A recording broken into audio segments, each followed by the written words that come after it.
저는 이번 주, 다음 주, 아마 그 다다음 주까지 커다란 어젠다는 성숙입니다. 커다란 주제는 성숙이라는 주제를 가지고, 그리스도인의 성숙이라는 주제를 가지고 여러분들과 계속해서 말씀을 나누고 있습니다. 지난 수요일 구역회에 앞서서 제가 교회에 또 신앙인의 성숙에 대해서 말씀을 드린 것처럼, 우리가 신앙인으로서 조금 더 성숙, 그러니까 에베소서 말씀을 빌려서 표현한다면 그리스도의 장성한 분량에 이르기까지 어떻게 하라고요? 잘하라고 했거든요. 키는 그만 컸으면 좋겠고, 저는 잘한다라는 것이 뭘까? 성숙한 거다, 신앙인으로 성숙하는 것이다 라고 말씀을 드렸습니다. 그래서 커다란 주제로 신앙인의 성숙, 그래서 제가 몇 차례 이 말씀을 계속해서 드리고 있습니다. 그래서 처음 주제가 성경을 먹으라, 매일 우리가 성경을 읽고 말씀대로 살아야 할 것을 강조했고요. 두 번째가 매일 기도의 자리로 들어가라, 항상 기도하는 자리에 들어가라. 그리고 세 번째 명령이 예배의 감격을 회복하라, 천상의 예배를 예를 들면서 이 땅에서의 예배가 감격이 있어야 된다는 말씀을 드렸고, 지난 주간에는 언어와 성품을 훈련하라.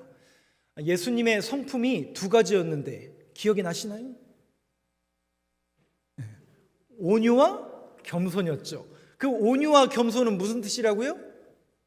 그러니까 우리가 알고 있는 따뜻한 마음, 겸양을 떠는 마음을 온유랑 겸손이라고 하지 않고, 성경적인 의미로 온유는 무언가에 의해서 통제받아 잘 훈련되어 있는 상태.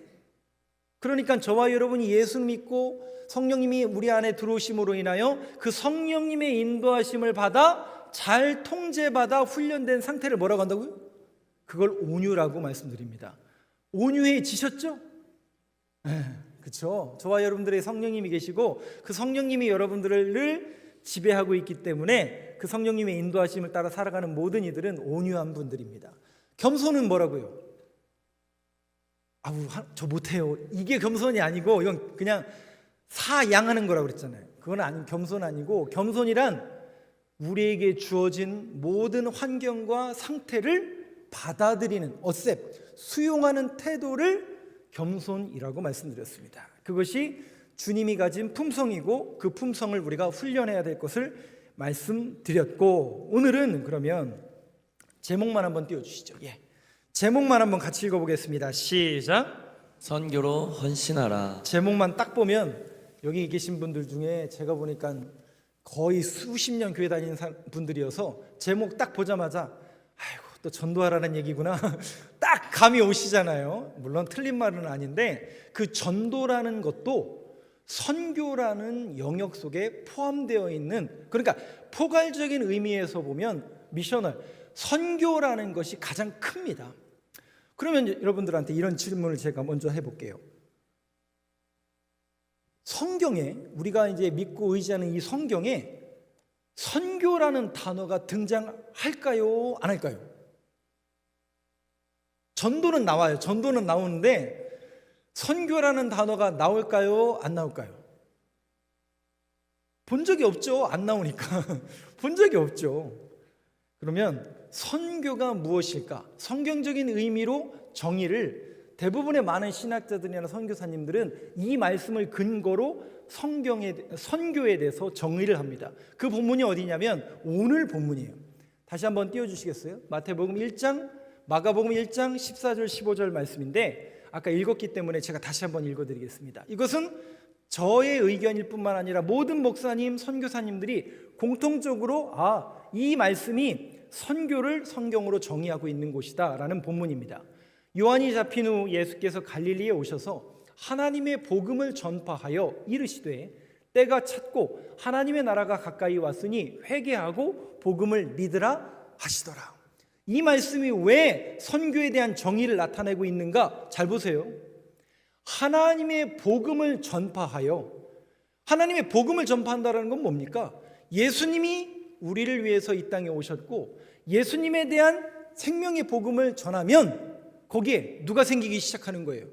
예수를 믿는 사람들이 생기기 시작하고 예수님을 믿는 사람들이 살아가는 그곳이 하나님의 나라가 임하는 곳이고, 다시요, 하나님의 복음을 알지 못하고 하나님을 모르는 곳에 하나님의 복음이 전파되고 하나님을 믿는 사람들이 나타나서 하나님의 나라가 이루어지는 이 모든 것을, 이 큰 범주를 다 말해서 선교라고 합니다.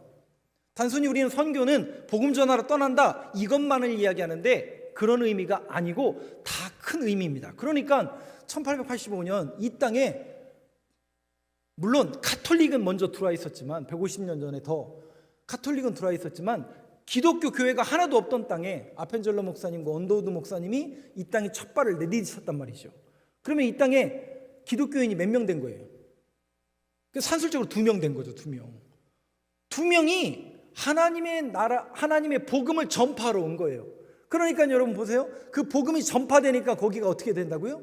하나님을 따르는 사람들이 늘어나고 거기가 하나님 나라가 임하는 자리가 되더라고요. 여러분, 한국교회가 이렇게 저와 여러분들이 예배를 드리는 이러한 예수를 알게 되고 이렇게 예배 드릴 수 있는 이 모든 것이 실질적으로는 하나님 나라가 이 땅에 임했고 그러한 복음을 우리가 들었기 때문에 그 믿음의 고백을 올려드릴 수 있었던 것이죠. 그러니까 선교라는 것은 굉장히 큰 범주 속에 속한다. 즉 하나님을 알지 못하는 그 땅에, 하나님을 알지 못하는 그 영혼들에게 복음이 선포되고 그들이 하나님을 믿는 사람으로 변화되어 하나님 나라를 이뤄가는 모든 삶의 범주까지를 선교라고 말씀을 드린다면 중요한 문제가 하나 발생해요.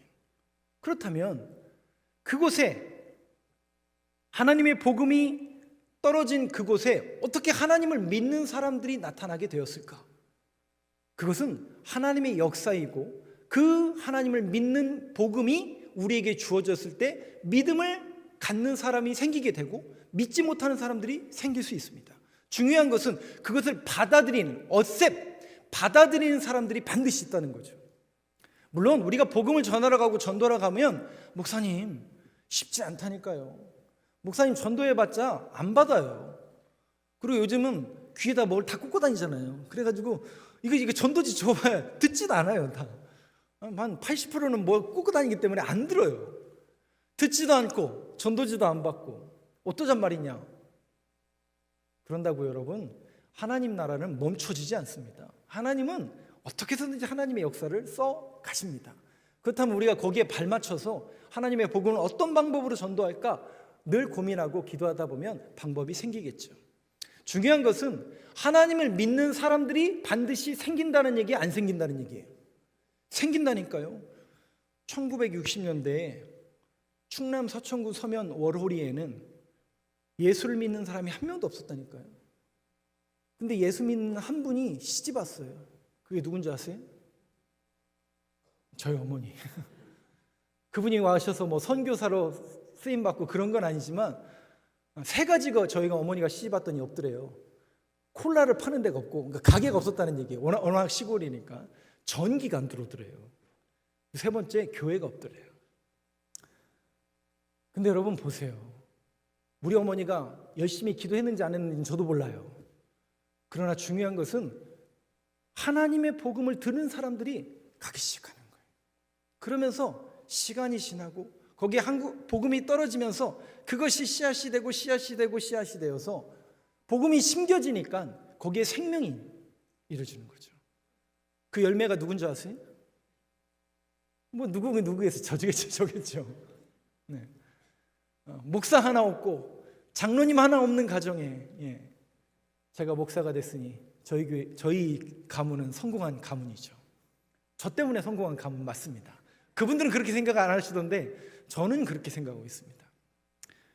중요한 것은 그 하나님의 나라가 임했다라는 건데, 그 하나님의 나라가 임했다라는 그 맥락 속에는 아주 중요한 맥락이 하나 있는데, 하나님의 나라가 임한 게 뭡니까 목사님? 바로 여기에요. 주권이 바뀌는 겁니다. 뭐가 바뀐다고요? 그럼 무슨 주권? 여러분, 나라가 형성이 되려면 3대 요소가 뭐예요? 국민 영토 주권이잖아요. 근데 그 주권이 뭐예요? 주권이 나의 주인, 나의 왕이 누구시냐로 고백하는 그 주권이 바뀌는 거예요. 우리가 주님을 알지 못하고 예수 믿기 전에는 세상 사람들이 지향하고 세상 사람들이 바라는 것, 그것이 왕이고 그것이 우리의 주권인 줄 알고 살았더라고요. 근데 어느 날 내가 예수 믿게 되고 교회 다니고 하나님을 알고 복음을 알게 되니까, 아하, 하나님 나라가 반드시 있구나, 우리가 죽어서 가야 될 곳이 반드시 있구나, 이 땅을 주님이 지금도 통치하시고 다스리고 계신다라는 이 눈이 열려지니까 우리가 하나님을 믿게 되고 그 하나님의 나라를 이 땅에서 녹여내는, 즉 주권이 바뀌는 삶을 저와 여러분이 지금 살고 계신 거라고요. 아니 여러분 왜 오신 거예요? 아니, 목사가 이런 얘기하면 정말 웃긴 얘기죠. 주일날 왜 왔냐고 얘기하면 정말 답이 안 나오는 얘기지만 세상 사람들한테 물어보세요. 주일날 어디 가세요? 답이 안 나오는 얘기죠. 그러나 우리는 주일날 갈 곳이 있다라는 그 사실이 실상은 복된 거죠. 왜? 주권이 바뀌었어요. 우리의 인생의 주인이 누구신지를 알기 때문에 이 거룩한 날은 주님의 날, 주님께 예배하는 날, 이런 믿음의 고백이 있기 때문에 이 자리에 앉아 계신 거 아니에요? 저만 하러 오신 분 손들으라고 하면 손 안 들겠지만 항상 우리는 인생의 주권이 바뀐 거예요. 오늘 15절 말씀 다시 한번 보시죠. 이 부분을 여러분들이 조금 더 이해하라고 요거까지 말씀을 드려야 될 것 같습니다. 1장 15절 말씀을 보면 이르시되, 주님이 뭐라고 말씀하시냐면 때가 찼고에, 때가 찼고. 이 때가 찼다라는 게 어떤 의미냐면, 우리 성경은 때가 찼다라고 번역을 하지만 이 본문을 우리가 또 어떻게 번역할 수 있냐면 호카이루스인데 자유로운 시간이 가까이 왔다라는 뜻이에요. 즉 자유의 때가 왔다라는 의미로 호카이루스, 때가 찼다라고 번역할 수 있습니다. 그러면 반대로 자유의 반대가 뭐예요? 구속이겠죠. 억압이겠죠. 보세요 여러분, 예수 믿지 못하고 예수님을 알지 못하고 하나님의 나라를 알지 못하는 사람들은 어디에 살아가는 거예요? 세상이 지금 살아가고 있지만 여러분들이 영적인 눈이 열리기 시작했다면 보여지기 시작하는 게 있어요. 그게 뭐냐면 내가 예수 믿고 성령님의 인도하심을 받아 살아가다 보면 보이지 않던 게 보인다고요. 뭐냐면 예전에는 방향을 몰랐어요. 그냥 세상 사람들이 살아가는 대로 똑같이 살아갔다고요. 마치 저 아프리카 초원에 앞에 누가 뛰면 그냥 쫓아가는 사람처럼 그렇게 방향이 어디로 가는지도 모르고 막 뛰어갔다고요. 가치관이 앞에 가니까 그냥 쫓아간 거예요. 제 공부 잘하는 제가 저 학원 간다니까 우리 애도 거기 보낸 거예요. 왜? 그게 성공의 지름길이고 뒤처지지 않는 길이라고 생각했으니까. 방향 없이 그렇게 갔다고요. 근데 이제 우리가 예수를 믿고 예수님에 대한 주권이 우리 안에 임하게 되니까 방향이 딱 정해진 거예요. 아하, 우리가 죽어서 갈 곳이 있구나. 세상 사람들은 어찌할 바 몰라 하지만 우리는 죽어서 갈 곳이 있구나. 그리고 그 길을 가려면 예수를 믿어야 되는구나. 내가 곧 길이요 진리요 생명이니 나로 말미암지 않고는 아버지께로 올 자가 없다라는 것은 예수를 믿어야 되는 거구나. 그 믿음의 고백이 우리 안에 있으니까 방향이 딱 잡힌 거예요. 그러면서 우리 안에 성령님이 인도하셔서 저와 여러분들의 문을 계속 두드리는 거죠. 기호야, 네가 목사인데 그러면 안 돼. 그런 말 하면 안 돼. 그런 행동하면 안 돼. 누가 계속 두드리는 거예요? 성령님이 저와 여러분들을 인도하시는 거죠. 계속 두드리는 거예요. 그러면서 보여지기 시작하죠. 뭐가 보이냐면 이 사실을 모르는 사람들이 보여지기 시작하는 거예요. 1878년도에 맞죠? 네, 1878년도에 영국은 지금하고는 너무나 다른 분위기였습니다. 1700년과 1800년, 1900년대 초기만 해도 영국은 해가 지지 않는 대영 제국이었습니다. 산업혁명 이후에 세계의 중심과 세계의 도시는 런던 한복판이었습니다. 그러니 여러분 그 시대에 1878년에 런던의 시가지는 전 세계에서 제일 부유한 도시이고 네온사인이 화려한 도시였겠죠. 윌리엄 부스라는 목사님이 그 화려한 도시를 직접 밟습니다. 그 네온사인들을 바라보고 수많은 사람들이 지나가는 그 런던 한복판에서 그분은 뭘 보게 되냐면 지옥의 불마차가 런던의 수많은 시민들을 끌고 꿰차고 지옥불로 향해 달리는 환상을 봤다라고 기록하고 있습니다. 뭐냐면 보이지 않는 게 보이기 시작하는 거예요. 예수 믿기 전에는 가치관이 어떤 가치관이었냐면 세상에서 성공하는 것, 세상에서 많은 걸 누리고 사는 게 우리의 행복인 줄 알았어요.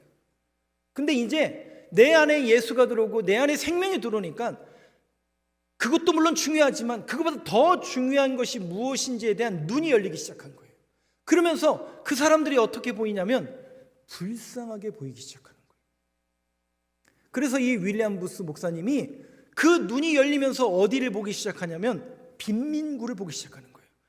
전 세계에서 제일 많은 사람들, 부유한 사람들이 사는 그 런던 한복판에 빈민굴이 있더라는 거예요. 고아가 있고요, 연약한 이들이 있고요, 가난한 이들이 있더라는 거예요. 그 사람들이 눈에 들어오는 거예요. 아, 하나님이 나에게 이 사람들을 보여주신 것은, 이런 환상을 보여주신 것은, 저 가난한 사람들을 보여주신 것은 내 목회를 그쪽으로 하라고 보내주신 거구나. 그래서 이 영적인 커다란 싸움에 이분이 자각을 하시고 하나님의 군대를 조직합니다. 그게 설베이션 아미예요. 여러분 잘 아시는 구세군이에요. 그래서 그분들은 군대 복장을 사관이라고 하잖아요. 목사님이라고 하지 않고. 네, 세상과 맞서 싸울 하나님의 군대, 가치관이 바뀐 사람들이죠. 예수 생명으로, 새로운 생명으로 거듭난 사람들이죠. 그 사람들을 불러 모아 그 영적인 전쟁을 벌이기 위해서 하나님의 군대를 조직한 거예요. 적어도 여러분들이 이제 오늘 이 말씀을 들으면서 여러분들 안에 제대로 예수 생명과 성령의 인도하심을 받는다면 눈이 열려지셔야 돼요. 이걸 판단할 수 있는 기준에 눈이 열려서, 아, 거기는 가면 안 되는구나, 아, 이런 행동은 하면 안 되는구나 라는 그 분별력을 가질 수 있는 저와 여러분 되시길 간절히 소망합니다. 중요한 것은 그 눈이 열려져야 되는데, 눈이 열려지려면 우리의 마음속에 성령님이 열어주셔야 그게 보일 수 있는 거예요. 그래서 여러분들이 성령님의 인도하심을 따라 주님 볼 수 있게 하여 주옵소서. 보이기 시작한다니까요. 어느 날 나를 그렇게 구박하고 나를 그렇게 업신여기던 그 친구들이 불쌍해 보여요. 제가 몇 차례 말씀드렸잖아요. 좀 있으면 명절이 다가와요. 친구들하고 또 전화할 거예요. 우리 친구들은 저에게 엄청난 자랑질을 저에게 할 겁니다. 이것도 바꾸고 저것도 바꾸고 여자도 바꾸고 언제까지 바꿀 거예요? 그래서 저는 어떻게 한다고요? 한마디도 못하죠. 난 바꾼 게 없으니까.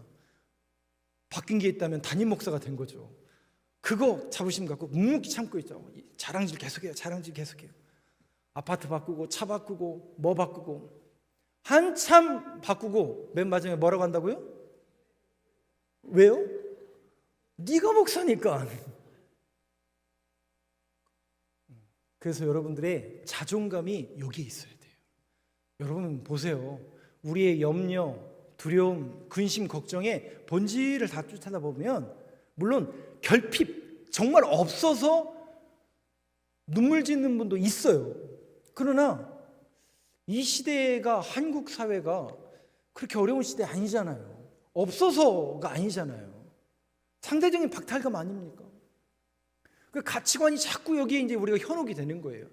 남들은 다 간다는데 나는 못 가는 게 이상한 거 아닌가? 남들은 다 가졌다는데 나는 없는데. 여러분 여기에 놀아나지 마세요. 아니 여기에 일희일비하지 마세요. 여러분들이 묵묵히 참으세요. 그러다가 그분들의 그 자랑질을 다 들으세요. 그냥 마음은 막 이렇게 나지만 그냥 참으세요. 그러다가 결정타가 언제 날려지냐면, 여러분 그렇게 막 하잖아요. 자랑하던 분도 맨 마지막에 뭐라고 얘기하는 줄 아세요? 당신 교회 다닌다며, 당신 권사라며, 집사라며, 목사라며. 그러고서 뭐라고 얘기해요? 기도해줘. 그때 여러분들이 분연히 일어나지 마시고 겸손하게 내가 당신을 위해서 꼭 기도하겠습니다 라는 그 자존감을 얻을 수 있는 저와 여러분 되시길 간절히 소망합니다. 그 예수 생명 부활이 저와 여러분들의 자존감으로 딱 자리매김하면 여러분 안 흔들릴 수는 없지만 덜 흔들리게 되어 있습니다. 그리고 저와 여러분들이 그 가치관이 바뀌셔야 돼요. 자, 그렇다면 선교를 성경에서는 하나님의 통치가 이루어지지 않고 하나님의 복음이 없는 곳에 하나님의 나라가 임하고 하나님의 통치가 이루어진 것을 선교라고 한다면, 선교는 누가 해야 되는 건가? 아니 선교사는 누가 가는 것인가? 아이고 목사님, 선교사는 목사님들이나 신학대학 나온 교육자들이나 가는 거지 뭐 우리가 가는 겁니까? 그렇게 빡시게 신앙생활 안 해도 되는 거 아닙니까? 라고 얘기하신다면 제가 별말 드릴 게 없지만 틀린 말은 아닌 것 같거든요. 그러나 한번 오늘 말씀을 잘 염두에 보시고 누가 선교사로 갈 것인가 두 가지를 말씀을 드리겠습니다. 15절 말씀 다시 한번 보여주시죠. 여기 보니까 맨 마지막에 회개하고 복음을 믿으라. 그런데 여기에는 빠진 단어가 하나 있어요. 그게 뭐냐면 긍휼히 여기심이에요. 뭐라고요? 회개하고 복음을 믿으라는 것은 주님께서 고치고 너를 회복하시겠다라는 거예요. 근데 그 고치고 회복하시겠다라는 하나님 예수님의 자기 선언에는 근거와 동기가 뭐냐면 긍휼히 여기심이에요. 조금 더 쉽게 말하면 불쌍히 여기심이라고. 불쌍히 여기심. 아까 윌리엄 부스 목사님이 눈을 열어서 누가 보였다고요? 그 지옥불을 향해서 가는 사람들이 막 보이더라는 거예요. 그러면서 동시에 보여지는 게 누구냐면 그 빈민굴이 보여지더라는 거예요. 매일같이 거기를 지나갔는데 그 골목이 안 보였대요. 근데 그날은 골목이 보이더라는 거예요. 왜냐? 하나님이 보게 하신 거죠. 뭘 보게 하신 거예요? 해가 지지 않는 그 세계의 수도, 그러나 거기에도 연약한 자가 있다는 얘기 없다는 얘기예요. 반드시 있다는 얘기죠. 예수 믿지 못하고 예수님을 알지 못하는 그 생명들이 반드시 있다라는 것을 주님이 보여주신 거예요. 누가복음에 보면 나인성 과부의 이야기가 나옵니다. 그때도 그 과부가 어떤 삶을 살아요? 애지중지하며 아들 하나 있었는데 그 아들이 어떻게 돼요? 죽었잖아요. 그러면 여러분 그 과부에게 그 아들은 어떤 존재였습니까? 사랑하는 정도가 아니죠. 남편이자 자기가 의지하던 존재 아니었어요? 근데 그 아이가 죽어버린 거예요. 그때 주님이 두 가지를 어기잖아요. 뭘 어기냐면 관을 만지세요. 원래 이제 율법에는 그러니까 죽은 자의 거를 만지면 부정타기 때문에 만지면 안 되는데 관을 만지세요. 그리고 그 과부가 얼마나 애지중지하는 아들이었겠어요. 그래서 많은 사람들이 같이 슬픔을 덜어준다는 의미로 울고 있었어요. 그러니 대성통곡의 현장이었다고요. 그때 주님이 관을 만지면서 울지 마라. 그러면서 그 관 속에 있는 아이에게 일어나 걸으라. 이 단순 명령하는 말 하십니다. 근데 일어나 걸으라라는 말씀을 하시기 전에 하신 말씀이 뭐냐면 불쌍히 여기사예요. 누구를 불쌍히 여기시는 거예요? 과부를 불쌍히 여기는 거고 그 시대를 불쌍히 여기는 거고 그 교회를 불쌍히 여겼어서 하나님께서 회복하시겠다라는 자기 선언을 하고 계신 거예요. 적어도 오늘 이 말씀을 듣고 오늘 저와 여러분들이 하나님 앞에 나와 성도로 부르심을 받았다면 여러분들 마음속에 제대로 된 신앙이 있고 성령님의 인도하심을 받았다면 여러분들에게 보여지기 시작하는 그 눈이 바로 뭐냐면 불쌍히 여김입니다. 주님의 마음이 우리 안에 들어올 거거든요. 온유와 겸손으로 행하다 보면 우리의 마음속에 열력이 지기 시작하는 거예요. 왜? 그분들은 아직 주님을 모르니까. 아직 그 나라는 그 지역은 복음이 선포되지 않았기 때문에 그래서 보여지기 시작하는 거예요. 어떤 보여지냐면 불쌍히 여기는 거예요. 불쌍히 여김. 여러분 세상 사람들이 제 친구들 예를 또 드네요. 걔네들이 저보다 다 잘 산다니까요. 더 많은 걸 누리고 산다니까요. 부인도 많다니까요. 더 많아요, 더 많아. 그럼 여러분 그런 친구들 만나면 제가 자존감이 높을까요? 떨어질까요? 아까 결론을 얘기해서 여러분 아시겠지만 할 게 없다니까. 말할 게 없어요. 걔네들 뭐 자랑하는 거 뭐 제가 뭘 얘기하겠어요. 그러고 있다가 잠잠고 있다가 맨 마지막에 결론이 뭐라고요? 그거라니까요, 여러분. 근데 제가 그 자존감이 제 안에 딱 들어서니까요 덜 흔들리더라니까요. 그래봐야 또 뭐 그럴 텐데, 그래봐야 또 그럴 텐데, 마지막에는 어차피 나한테 기도하라고 할 텐데, 그거예요. 그거. 그때까지 기다리는 거. 근데 제가 그렇게 할 수 있는 이유는 뭐냐면 그들이 불쌍한 거예요. 오랫동안 저랑 관계를 맺었던 그 친구들이 불쌍한 거예요. 왜 그런 줄 아세요? 예수가 없어요. 생명이 없어요. 그들이 죽어서 갈 곳이 없어요. 지금은 아직은 건강하고 기운 팔팔하니까 그냥 지 멋대로 다 살아가죠. 그래서 저는 기도해요. 오겠지. 저한테 또 기도해달라는 날이 또 오겠지. 방향을 잃었는데 방향이 어딘지 가르쳐달라고 할 때가 있겠지. 야, 너 목사냐? 천국이 있다고 하는데 진짜 있는 거냐? 물어볼 때가 있겠지. 그때까지 참고 기도하는 겁니다. 사랑하는 성도 여러분, 오늘도 저와 여러분들에게 이 마음의 문이 열려지길 간절히 소망합니다. 보이셔야 돼요. 그래야 우리가 그들을 위해서 기도할 수 있습니다. 나를 구박하고 나를 놀리던 내 친구, 주변에 있는 가족, 친척, 그들을 어떻게 전도할 수 있을까? 쉬운 문제 아닙니다. 전도해 보셔서 아시겠지만 거부부터예요. 이거는 생리적으로 영적인 세계가 다르기 때문에 그래요. 인정하시라고 말씀드렸잖아요. 그리고 견디세요. 참으세요. 반드시 영적인 문제이기 때문에 그들이 고민을 털어놓을 때가 있어요. 그때까지 기다리세요. 그러면서 그냥 기다리시는 게 아니라 기도하시면서 그 영혼을 위해서 불쌍한 마음을 달라고 더 하나님 앞에 기도하며 간구하며 그런 믿음의 고백자로 세워져 갈 수 있는 저와 여러분 되시길 간절히 소망합니다. 그 마음이 들었다는 것 자체가 이미 저와 여러분들을 부르셨다라는 거예요. 어느 날 이상하죠. 그 사람이 불쌍해 보이고 그게 불쌍해 보이고. 대천중앙감리교회 박세영 목사님이란 분이 지금도 심우하십니다. 2008년도에 저하고 제가 그 지방에서 같이 사역을 했었는데요. 그 목사님이 우리 지방에서 목사님들과 한 40여 명의 목사님들과 사모님과 함께 캄보디아 단기 선교를 떠났습니다. 저는 그때 이제 전도사여서 이제 밑에서 모든 준비를 이렇게 하면서 그때 이제 저희 아내는 못 갔어요. 그 아이를 막 가졌을 때여서 못 갔는데 저 혼자 이렇게 갔는데 캄보디아에 가면 굉장히 유명한 유적지가 하나 있죠. 앙코르와트라는 유적지가 있죠. 그 옆에 보면 우리나라 사람이 만든 국제공항이 하나 있는데 그게 시엔립 국제공항이에요. 그 앙드레 김 아마 그 선생님 만드신 것 같아요. 그 공항에 이제 내렸습니다. 거기서 한 10분 15분 차를 타고 들어갔는데 새로 이렇게 건물이 이렇게 지어졌어요. 저희가 이제 단기 선교를 가면서 하나 여기 축하할 일이 뭐였었냐면 그 박세영 목사님이 심우하시는 교회가 대천중앙감리교회인데 대천중앙감리교회에서 선교사하고 비전센터를 준공하는 그거는 축하 예배를 드리러 간 거예요. 그러면서 그 축하 예배 설교를 박세영 목사님이 하시면서 이런 얘기를 하시더라고요. 그때가 2008년도였는데 정확하게 10년 전에 1998년도에 그 박세영 목사님이 부산에서 부목사로 계실 때 교인들하고 단기 선교를 똑같은 자리로 갔던 거예요.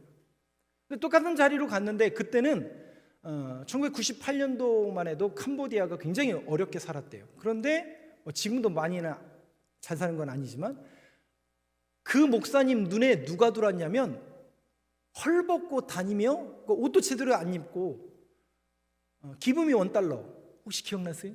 가보신 분은 아시겠지만 태국, 필리핀, 동남아시아 가면 그 어리디 어린 그 애들이 학교도 안 가고 뭐 달라고 그래요? 기분이 $1, 그 $1만 달라고 하는 그 모습을 보신 거예요.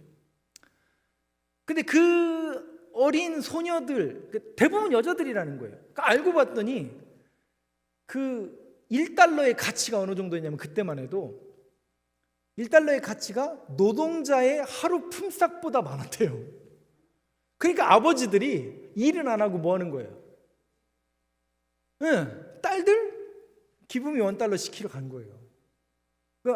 그 아버지들은 그 해먹이라고 하죠. 그 톨레샵 호수나 이런 데 가보면 그 그러니까 수상가옥이라고 해서 이렇게 배처럼 만들어 놓은 거에 가옥을 만들었잖아요.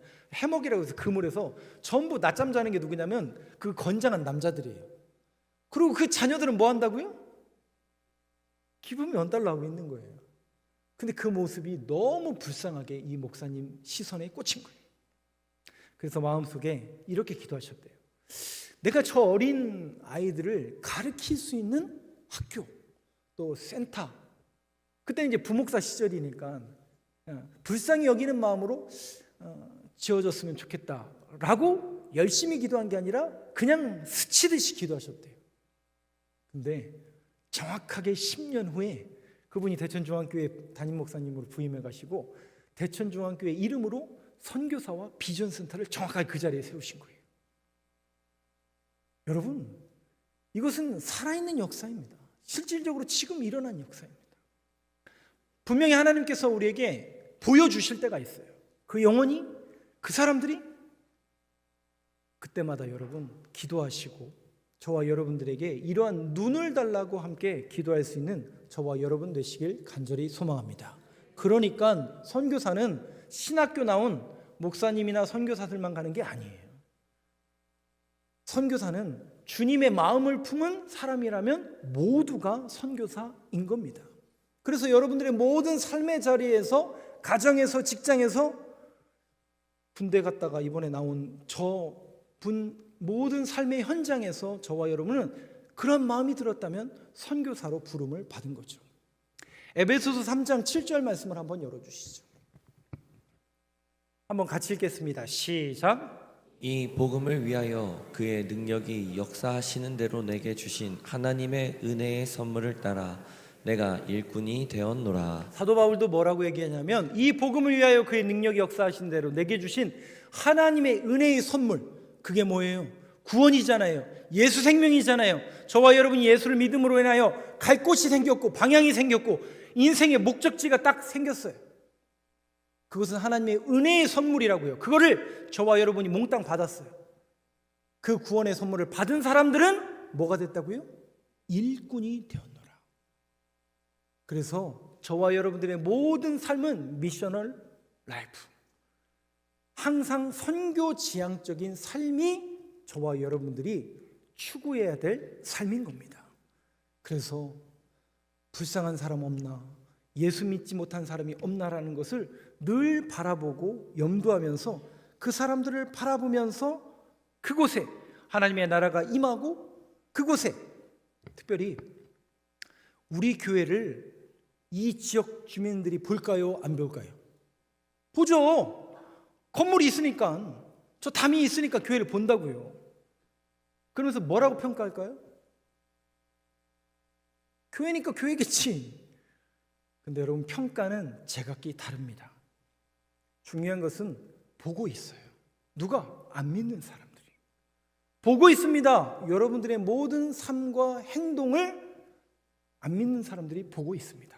가족이 보고 있고요, 자녀가 보고 있고요, 우리 직장의 동료들이 보고 있어요.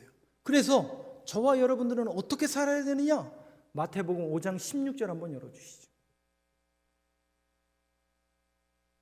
그 다음이 있을 텐데요. 예, 같이 읽겠습니다. 시작. 같이 너희 빛이 사람 앞에 비치게 하여 그들로 너희 착한 행실을 보고 하늘에 계신 너희 아버지께 영광을 돌리게 하라. 그 사람들이 뭘 봐요? 너희의 착한 행실을 보고. 그래서 우리는 착하게 살아야 됩니다. 보고 있기 때문에, 하나님 영광 가리지 않기 위해서. 그래서 저는 슬리퍼 신고 반바지 입고 이단에 오를 수가 없는 거예요. 왜? 여러분들이 보고 있으니까.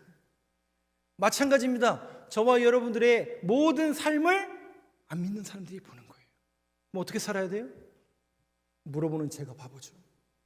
당연히 예수님의 성품을 가진 사람으로서 온유와 겸손과 성령의 열매를 맺는 그런 삶을 살아낼 수 있는 저와 여러분 되시길 간절히 소망합니다. 근데 쉽지가 않아요. 그렇게 산다라는 게. 오히려 그렇게 살면 너 등신이냐? 너 머저리냐? 너 바보냐? 이 소리 많이 듣습니다. 근데 여러분, 정확해요. 그 소리를 듣는 게, 아, 내가 지금 제대로 살고 있구나, 내가 지금 바른 길 가고 있구나라는 그 정체성을 다시 한번 확인할 수 있는, 제가 이렇게 살으라니까 그렇게 살라는 게 아니라 여러분들이 정말 착하고 그렇게 살아가려고 노력하다 보면 쉬운 게 아니라니까, 부딪힌다니까요. 그래서 여러분들이 왜 기도하셔야 되냐면 그 성령님의 인도하심을 따라 살지 않으면 우린 여지없이 무너지거든요. 그래서 늘 하나님의 말씀과 기도로 거룩해지는 삶을 살아갈 수 있는 저와 여러분 되시길 간절히 소망합니다. 마지막입니다. 로마서 말씀을 한번 보여주시죠. 16절. 16장, 로마서 16장 1절부터 4절. 저하고 한 절씩 교독을 할 텐데 한번 이 내용을 한번 유념해서 한번 보시기 바랍니다. 로마서 16장 1절부터 4절인데, 요거는 이제 앞에 로마서 1장부터 15장까지가 하나님의 복음에 대한 것을 사도 바울이 설명하고 있다면, 로마서 맨 마지막 장이에요. 이거 맨 마지막 장에 무슨 내용이 담겨져 있는가? 자, 1절 한 절씩 교독해 보겠습니다. 내가 갱그라 교회의 일꾼으로 있는 우리 자매 베베를 너희에게 추천하노니 너희는 주 안에서 성도들의 합당한 예절로 그를 영접하고 무엇이든지 그에게 소용되는 바를 도와줄지니 이는 그가 여러 사람과 나의 보호자가 되었음이라. 너희는 그리스도 예수 안에서 나의 동역자인 브리스가와 아굴라에게 문안하라. 그들은 내 목숨을 위하여 자기들의 목까지도 내놓았나니 나뿐 아니라 이방인의 모든 교회도 그들에게 감사하느니라. 사도 바울이 로마서를 정리하면서 맨 마지막에 교회 이름을 기록하던가요? 사람 이름을 기록합니까? 교회 이름이에요? 사람 이름이에요? 정확하죠? 네, 사람 이름이에요. 사람 이름. 분명히 사도 바울은 고린도 교회도 세우고 에베소 교회도 세우고 빌립보, 골로새, 데살로니카 골로새는 안 세웠구나. 수많은 교회를 세웠어요. 수많은 교회를 세운 장본인 아닙니까? 근데 사도 바울이 맨 마지막에 교회를 자랑하는 게 아니라 사람을 자랑해요. 사람을 누굴 세웠는지를 자랑해요. 왜냐하면 결국 남는 게 뭘까요? 교회가 남을까요? 사람이 남을까요? 다시요, 여러분 한번 역사를 이렇게 들춰보세요. 교회가 남을까요? 사람이 남을까요?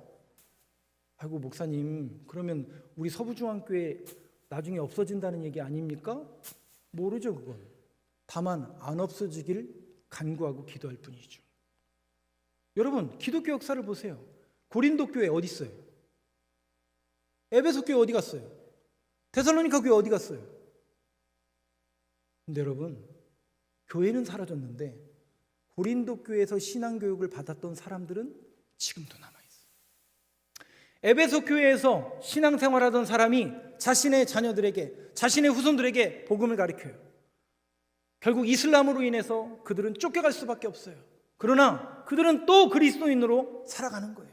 그리고 또 후손들에게 그리스도를 가르치고 그리스도의 후손으로 살아갈 것을 명하죠. 사람이 남는 거예요.